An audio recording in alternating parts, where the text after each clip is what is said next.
I like shoes. I have a lot of shoes. It's a thing. Good evening, everyone. Growing up in the 90s, I was around pro model everything. Whether that was Jordans, or Shaqs, or Kobe's. But for me, it was skater shoes. Growing up as a 90s skater, I loved the pro model shoes that were produced at that time. I had several. I believe that's where my addiction to shoes started, was with my skateboarding habit.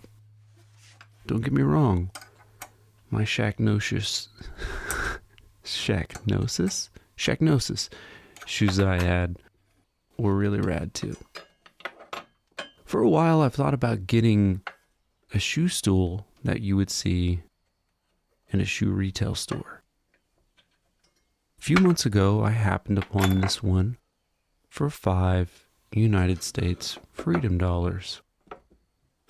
I picked it up and I thought, this will make a good project somewhere down the road. We've come to that road, and here it is. Disassembly was pretty typical. I got to use my little tiny hand tool rescue screwdriver here, which was really cool.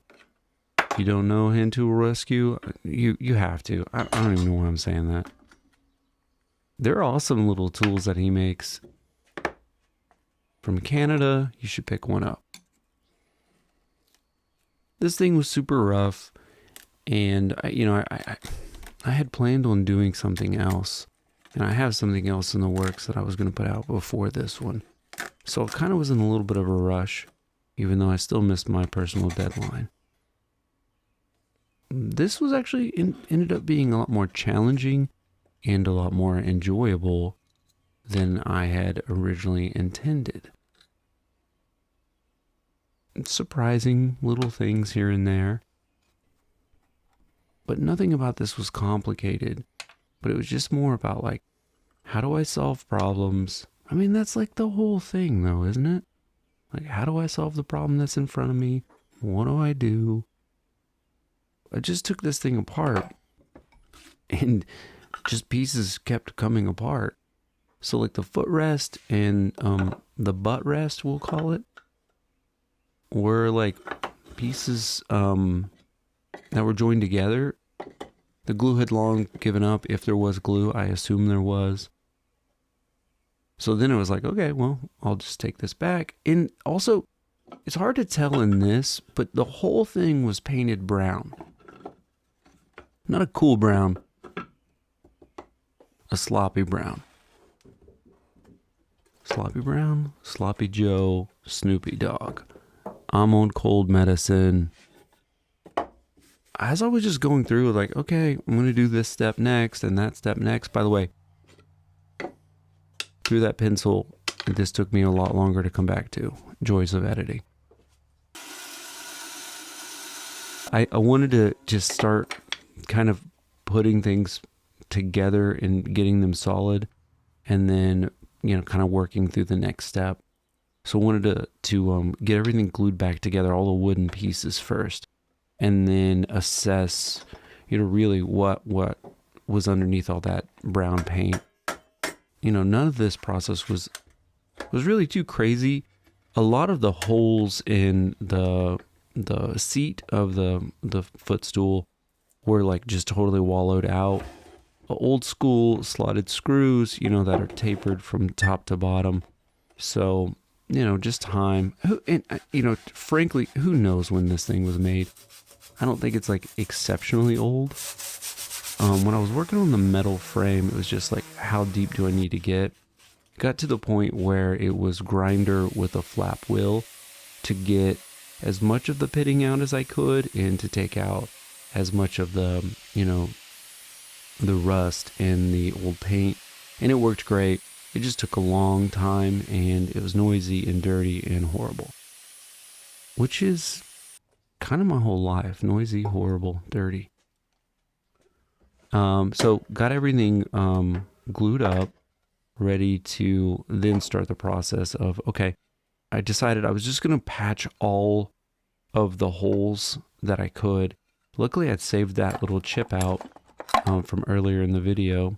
You know, every little bit counts. I mean, this wasn't perfect, and because I hadn't planned on doing this, I didn't have like a complete plan, so I was just kind of working as I went.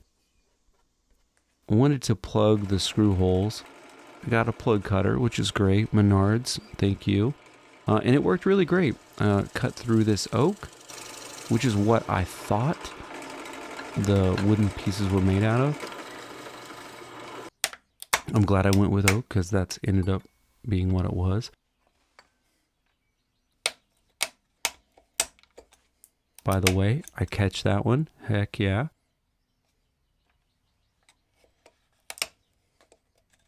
Pounding those in.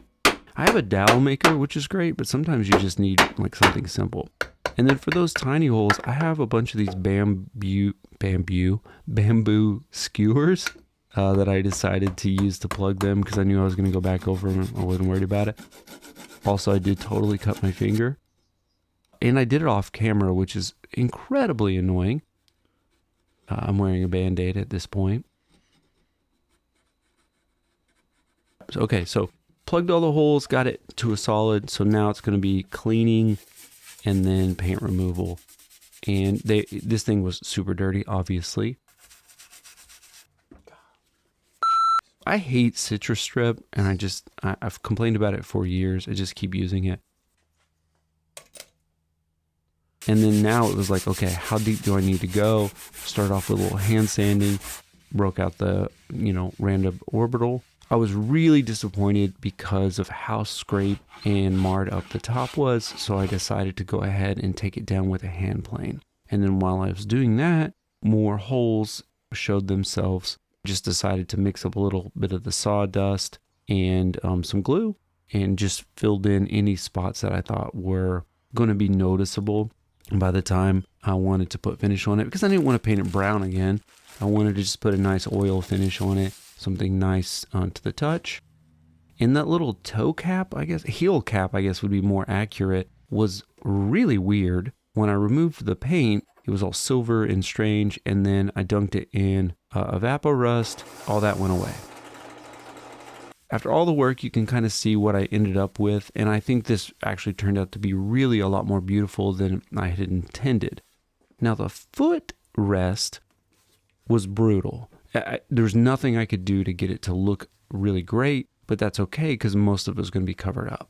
But as you can see, there's a huge difference in the way that footrest looks compared to the seat. I just think years of rubber and whatever else chemicals that were on it just made it look ugly. So I did boiled linseed oil and paste wax. I decided to paint the metal part. It was rough. I mean, it's pretty rough overall, but painting it like a satin black, I think, hid most of that. I looked around for some rubber, and I have a bunch of this offcut of just some veg tan. So I thought, that'll work in lieu of rubber. And so then it was just like, okay, how do I recreate this and make it look good? Which isn't always so easy. But I wanted to make a template first and then use that to cut down my leather. I also decided to not dye the leather or really seal much of the leather because this turned out to be a little bit more rustic than I had intended. So I thought the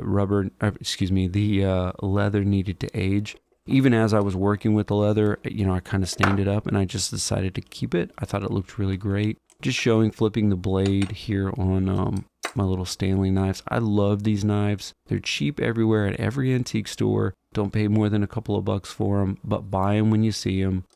It's like that and an S-Wing hammer. You see them for less than $5 or $10. You just need to buy them because they're awesome. The modern ones with the slip out blades, sometimes they come out at inappropriate moments. So there's my final piece of veg tan that I'm going to use for the footrest. I broke out the little small mini sander to help me clean up the edges and refine my shape a little bit better. Just use some chisels to give me that round over on the edge. spiders, man. Round recluses. I got bit by a round recluse a few years ago. It sucked. Glued the piece of leather down, and then I'm going to go ahead and kind of recreate what was done before, which is just tacks, which is awesome because I don't get a chance to use a bunch of tacks that I have, and a tack hammer. Appropriate tool for the appropriate function, I guess, which, I don't often do. And I think that this also added just a good little look to them. Tacks are fun, and it worked really well. I don't know how it will age. And then I needed to drill a series of fine holes. The egg beater drill, in some instances, is still the best tool for the job. I can always break out my cordless DeWalt, nothing wrong with that, but I will tell you, I've broken smaller bits with electric drill. When using the egg beater, I don't. I also bought new fasteners, and I did paint the fasteners that you could see because I wanted it to blend in instead of stand out. And then, reassembly was super easy. It was really fun, simple project that took way longer, and I did way more than I needed to. And that's the story of my life. There's a lot of stories of my life because that's my life. Thank you very much. Enjoy your life. Enjoy the things you like. And Godspeed.